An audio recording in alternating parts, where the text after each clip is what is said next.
여러분 안녕하십니까? 오늘 삼국지 11번째 시간입니다. 조금 전 화면은 초선이 봉의종에서 여포의 마음을 사로잡아 동탁과 갈등을 일으키게 되는 장면을 시로 찬미한 내용입니다. 지난 시간 동탁의 만행으로 인해 조정 대신들의 시름은 깊어만 갑니다. 이에 사도왕유는 동탁을 제거하기 위해서 연안계를 쓰기로 초선과 동의합니다. 오늘은 왕연이 초선을 통해서 여포의 마음을 사로잡고 이를 통해서 동탁과 갈등을 일으키는 과정을 알아보도록 하겠습니다.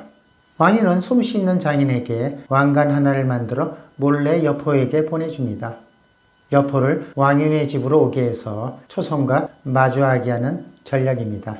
여포가 선물에 살해하기 위해 왕윤의 집으로 찾아오니 맛있는 진수성찬으로 한 상을 차려놓습니다. 왕윤은 대문까지 나가서 영접해서 맞아들이고 후당으로 인도해서 윗자리에 앉게 합니다. 여포는 황송해서 조정의 대신인데 어찌 이리 경의를 표하십니까? 라고 하니 왕윤은 천하에 다른 영웅은 없으니 오로지 장군의 뛰어난 재능을 존경할 뿐입니다. 라고 한껏 치켜세우니 여포 내심 기분이 좋습니다.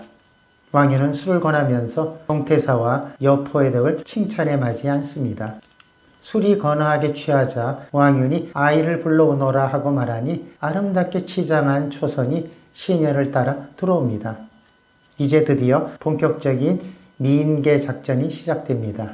여포가 초선의 미모에 깜짝 놀라자 왕윤은 나의 여식 초선으로 장군을 가까운 친척으로 생각해서 나와서 뵈라고 한 것입니다. 라고 말합니다. 왕윤은 초선에게 술을 따라 장군에게 권하게 하고 자신은 취한 척 하면서 말합니다. 장군은 나와 친한 친구 사이니라. 내 옆에 와서 앉도록 해라.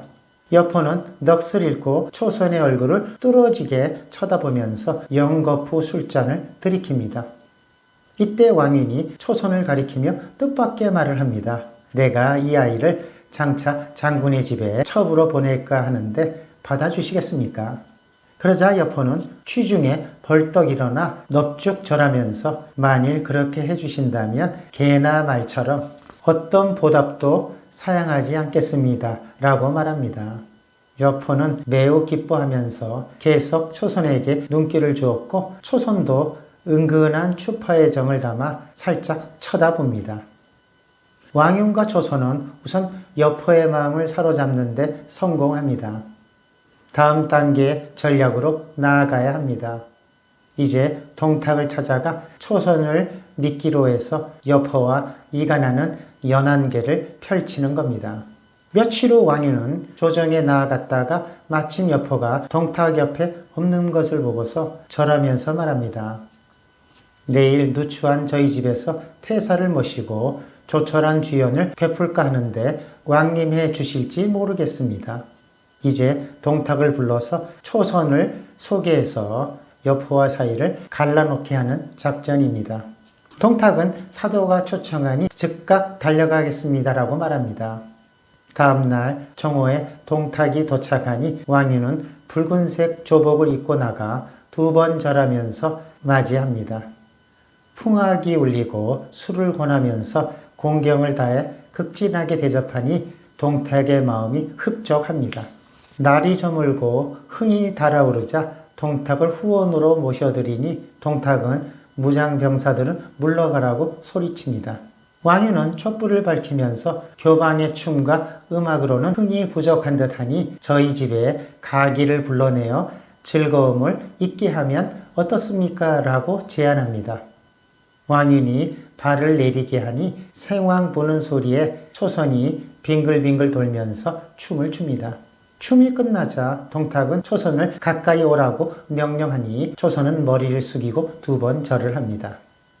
동탁은 초선의 얼굴과 용모가 너무 아름다운 것에 도취되어 노래도 잘 부르는가 라고 묻습니다.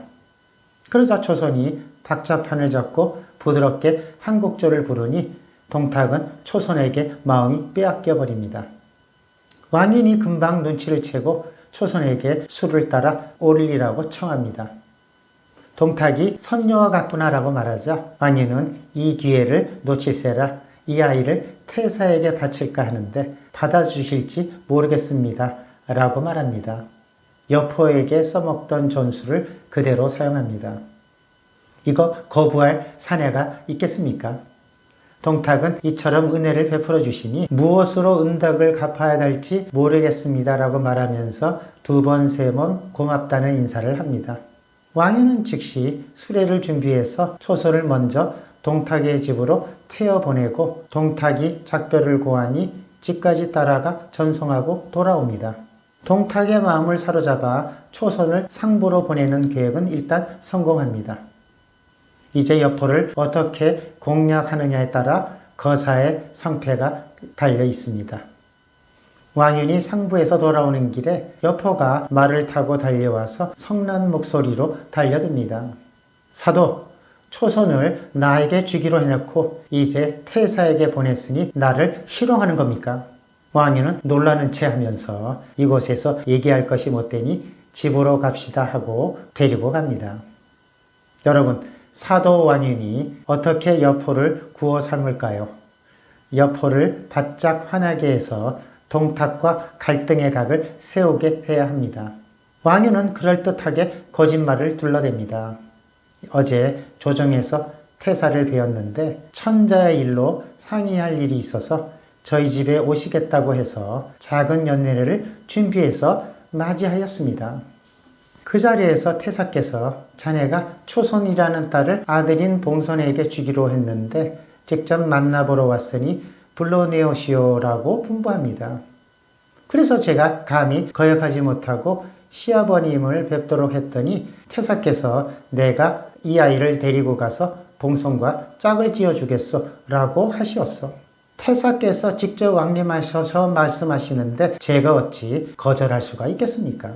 참으로 거짓말치고 그럴듯합니다. 여포는 양아버지 동탁이 직접 며느리감을 만나러 오고 자신을 위해 길을 택해 혼인을 시키려 한다는 말을 들으니 할 말이 없습니다. 100번 사죄하고 돌아갑니다. 여포는 며칠이 지나도록 초선의 소식을 들을 수가 없습니다. 그래서 급한 나머지 중당으로 들어가 동탁의 시첩들에게 물으니 지난밤에 태사께서 새로운 여인과 잠자리에 들었는데 아직 기침을 하지 않았습니다라고 말합니다. 여포가 화가 치밀어서 동탁의 침실로 몰래 숨어 들어가 살피는데 초선이 일어나 창가에서 머리를 빗고 있습니다. 초선은 창문 밖에 그림자가 비치는데 키가 장대하고 속발관을 쓴 것을 보고 여포임을 알아차립니다. 이에 초선은 일부러 눈썹을 찡그리고 수심에 차고 슬픈 표정을 지으면서 수건으로 연신 눈물을 훔치는 신용을 합니다. 이때 초선의 연기는 아카데미 영화제 여우주연상감입니다. 동탁은 초선을 곁에 둔 뒤로 녀석에 사로잡혀 한 달여 동안 정사를 보러 나오지 않습니다. 그러던 중 동탁이 작은 질병에 걸리게 되는데 초선은 동탁의 마음을 사로잡기 위해 지극정성으로 간호하면서 아양을 떱니다. 한편 동탁이 자고 있는데 여포가 병문안을 들이러 왔다가 초선과 눈이 마주치게 됩니다. 초선은 손가락으로 자신의 가슴을 가리키고 또한 동탁을 바라보면서 눈물을 멈추지 않으니 여포의 마음은 무너져 내릴 듯 합니다. 동탁이 잠에서 깨어보니 여포가 침상 뒤쪽에 있는 초선을 주시하는 것을 보고 크게 노하여 호통을 칩니다.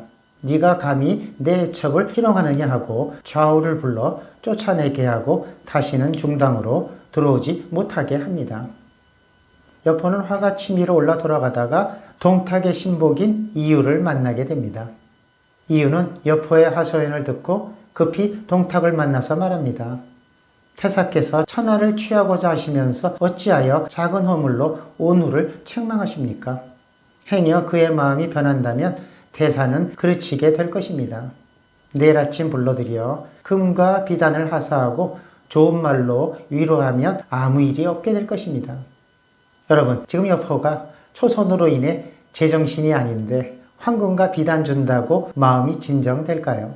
동탁이 병이 낫자 정사를 보려고 조정에 가서 현재를 만나 담소를 나누는 것을 보고 창을 들고 있던 여포는 국문을 빠져나가 상부로 향해 말을 타고 달려갑니다.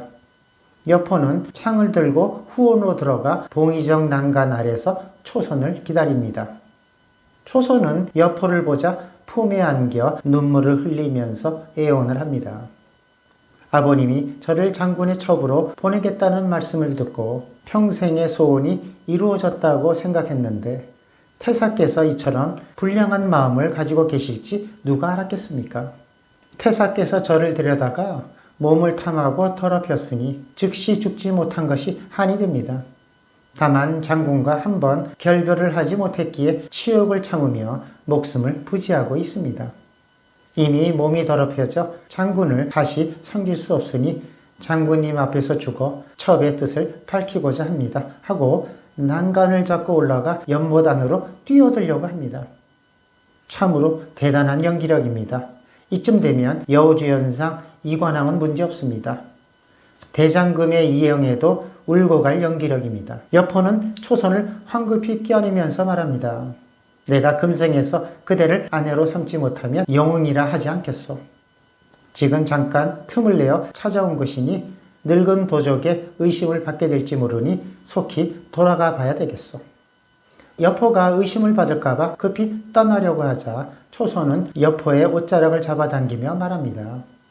저는 장군님이 세상에서 제일 가는 영웅인 줄 알았는데 남에게 매어 꼼짝하지 못할 줄 누가 알았겠습니까? 하며 원망의 눈물을 또 쏟아냅니다.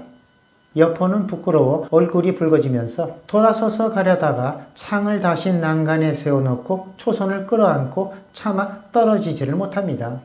여포는 초선이 동탁이 올 때까지 붙들어 두려는 지연작전인 줄 꿈에도 모르고 있습니다. 이 장면이 동탁에게 들켜야 사단이 날 게 뻔하기 때문입니다. 오늘 얘기는 여기까지입니다. 다음 시간에는 두 사람의 미래 장면이 동탁에게 발각되고 서로 쫓고 쫓기는 장면이 이어지게 됩니다. 여러분, 다음 시간을 기대해 주시기 바랍니다.